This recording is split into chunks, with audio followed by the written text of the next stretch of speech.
ডাকটিকিটের ইতিহাস ও ঐতিহ্যকে তুলে ধরতে প্রদর্শনীর আয়োজন করা হলো বহরমপুর টেক্সটাইল কলেজে। ইতিহাসে ডাকটিকিটের ভূমিকা অতুলনীয়। বহরমপুর টেক্সটাইল কলেজে আয়োজিত হলো বহরমপুর মুখ্য পোস্ট অফিসের তত্ত্বাবধানে ব্যবহৃত বিভিন্ন ডাকটিকিট ও পোস্টাল খামের প্রদর্শনী। শুধু মুর্শিদাবাদের ডাকটিকিটে নয়, গোটা ভারতবর্ষ তথা ভারতবর্ষের বাইরের বিভিন্ন দেশের বহুমূল্য ডাকটিকিট এখানে প্রদর্শনীর মাধ্যমে তুলে ধরা হয়েছে দর্শকের সাধনের জন্য। বর্তমানে ডিজিটাল যুগে ডাক বিভাগ কার্যত এই সকল টিকিট ও পোস্টাল খামের ব্যবহার বন্ধের মুখে। ইতিহাস ও ঐতিহ্যবাহী এই ডাকটিকিটের ভূমিকা অতুলনীয়, স্কুল ছাত্র থেকে বড় সকলের কাছে। এটি যেমন শিক্ষণীয়, তেমনি বিভিন্ন শিক্ষার, সংস্কৃতি ও ইতিহাস ঐতিহ্য সম্বন্ধে জানা যায় এই ডাকটিকিটের মারফতে। সেই বিষয়টি সামনে নিয়ে আসতেই আজকের এই ডাকটিকিটের প্রদর্শনী বলে জানালেন বহরমপুর ডাক বিভাগের কর্তারা। Murshidabad division district philatelic exhibition organise করছে এবং এই ডিস্ট্রিক্ট ফিলাটেলিক এক্সিবিশনটা আমাদের দুদিন চলবে, 8 এবং 9 নভেম্বর সকাল 11টা থেকে সন্ধ্যে 6টা পর্যন্ত এক্সিবিশন চলবে এবং এটা মূলত ডাক টিকিট সংগ্রহের এক্সিবিশন বলা যেতে পারে। ডাক টিকিট সংগ্রহ যাদের হবি তারা এটা দর্শন করবেন, কিন্তু এই শুধু হবি নয়, ডাক টিকিট সংগ্রহই একটা হবি নয়, এটাকে বলা হয় কিং অফ হবিজ, অর্থাৎ শখের রাজা। আবার উল্টো দিক থেকেও বলা যেতে পারে যে হবিজ কিং এই কারণেই যে এটাতে কিছু পয়সা কিন্তু ইনভেস্ট করতে হয়, অর্থাৎ ডাক টিকিট কিন্তু আপনাকে কিনতে হচ্ছে পয়সা দিয়ে। তো ডাক টিকিট সংগ্রহ করাটা শুধুমাত্র বিষয় নয়, ডাক টিকিটটা স্টাডি করা হয়, এর কি করে অরিজিন হয়েছে, কোন দেশের হয়েছে, একটা ডাক টিকিটের মারফত সেই দেশের কালচার, ইতিহাস, ভৌগোলিক অবস্থান, ইকোনমিক অবস্থান জানা যায় এবং যে বিষয়টির উপরে ডাক টিকিটটি তৈরি করা হয়েছে সেই ডাক টিকিটের বিষয়েও স্টাডি করা হয়। এবং সে বিষয়ে আজকে আমাদের এই এক্সিবিশন দুদিন ধরে চলছে। আজকে আমাদের মধ্যে উপস্থিত আছেন কলকাতা রিজিয়নের postmaster general honourable Ashok Kumar স্যারজি এবং উপস্থিত আছেন কলকাতা রিজিয়নের director of postal services Hamad Zafar sir.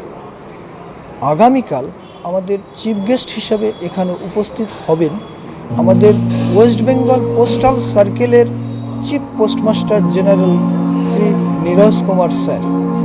इस government engineering and textile college के परिसर में है, जो कि खुद ही एक 3.25 साल की बिल्डिंग है। ये इस परिसर में हम लोग एक वेस्ट बंगाल सर्किल की तरफ से, इंडिया पोस्ट की तरफ से एक डिस्ट्रिक्ट लेवल फिलाटेलिक एग्जीबिशन का आयोजन किए हैं, जिसमें हमारे इस मुर्शिदाबाद और ज़िले के सभी स्कूल के बच्चे जो नए फिलाटेलिस्ट हैं उनको एक अपॉर्चुनिटी है कि वो इस एग्जीबिशन में अपने कलेक्शन ऑफ स्टाम्प को यहाँ पे आएँ और दिखाएं और कंपटीशन में भाग लें, जिससे कि उनको प्राइज़ मिलेगा। और ये this will be the ticket to the journey to national exhibitions, state level and national exhibition. यहाँ पे तकरीबन 100 से ऊपर के फ्रेम्स में बहुत अच्छी पार्टिसिपेशन हुई है। इनवाइटी क्लास में कुछ जो नेशनल और इंटरनेशनल अवार्ड विनिंग भी फिलाटेलिस्ट लोगों ने अपने एग्जिबिट्स लगाए हैं। जो हमारे नए बडिंग फिलाटेलिस्ट हैं उनके लिए वो एक लेसन का काम करेगी, उससे वो उनको सीखने का काम मिलेगा कि कैसे हम अवार्ड विनिंग एग्जिबिट्स बनाते हैं। ये जो फिलाटेली एग्जीबिशन है इसको हमने प्लासीपेक्स नाम दिया है। जो प्लासी का जगह है, बैटल ऑफ प्लासी और उसके बाद के इवेंट्स के चलते हमारे देश के भविष्य का ये इपॉक चेंजिंग इवेंट था, जहाँ से अंग्रेज़ों ने अपना देश को मजबूत करना, राज्य को मजबूत करना शुरू किया और धीरे धीरे पूरे देश को अपने कॉलोनियल रूल के अंदर में लिया। लेकिन इसी के साथ में यही प्लासी की जगह है जहाँ से ही वो लड़ाई के साथ में एक अंग्रेज़ों के प्रति इनिशियल रेसिस्टेंस शुरू हुआ, जो फर्स्ट वॉर ऑफ इंडिपेंडेंस 1857, जहाँ की बैरकपुर के अंदर में शहीद मंगल पांडे ने और बाद के दिनों में गुरुदेव, सन्यासी मूवमेंट, जो और अन्य यहाँ पे जो लोग जो बंगाल से ओरिएंटेड मूवमेंट्स निकले, जो होते हुए फिर नेताजी सुभाष चंद्र बोस का आईएनए और उनका जो जोर का प्रभाव हुआ, ये सब होते हुए बंगाल का एक महती कंट्रीब्यूशन रहा अंग्रेज़ों को इस देश से भगाने में क्विट इंडिया मूवमेंट के बाद। और उस पे हम और 1943 में ही आदरणीय सुभाष चंद्र बोस जी ने जो श्री विजयपुरम है, जिसको पहले हैवलॉक बोलते थे, वहाँ पे उन्होंने 1943 में वो आइलैंड जो में पहली बार उन्होंने as a independent Azad Hind nation के रूप में हमारा तिरंगा फहराया था। और उसके ठीक 4 साल बाद देश में उनके प्रेशर और बाकी अन्य जो स्वतंत्रता सेनानी हैं, उन्होंने उनके कार्यकलापों, शहीदी और बाकी सब चीज़ के चलते अंग्रेज़ों को देश छोड़ने पे मजबूर होना पड़ा।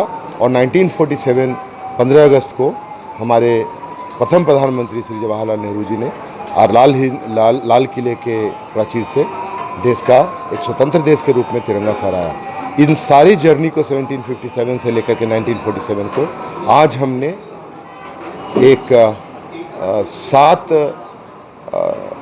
स्पेशल कवर के रूप में हमने दिखाया है, जिसमें पहला बैटल ऑफ प्लासी पे एक स्पेशल कवर हमने जारी किया है, दूसरा बैटल ऑफ बक्सर पे जारी किया है, तीसरा सन्यासी मूवमेंट पे जारी किया है, social reforms of the Bengal के जो लोग थे, ग्रेट सोशल रिफॉर्मिस्ट, उन पे जारी किया है, अपने गुरुदेव पे एक जारी हुआ है, और लास्ट में 1943 से लेके लाल किला, जो फ्रॉम अंडमान टू दिल्ली जब हमारा देश आज़ाद हुआ, उस पर एक स्पेशल कवर जारी किया है।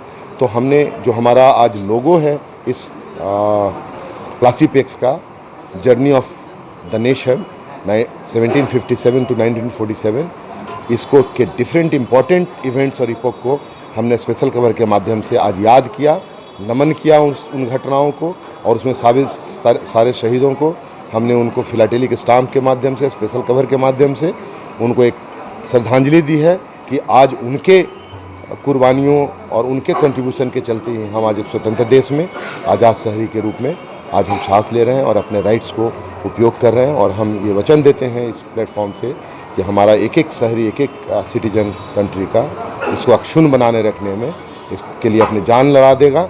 और इन्हीं सब चीज़ों को और बढ़ाने के लिए आज का ये एग्जीबिशन मार्केट की एक घटना है।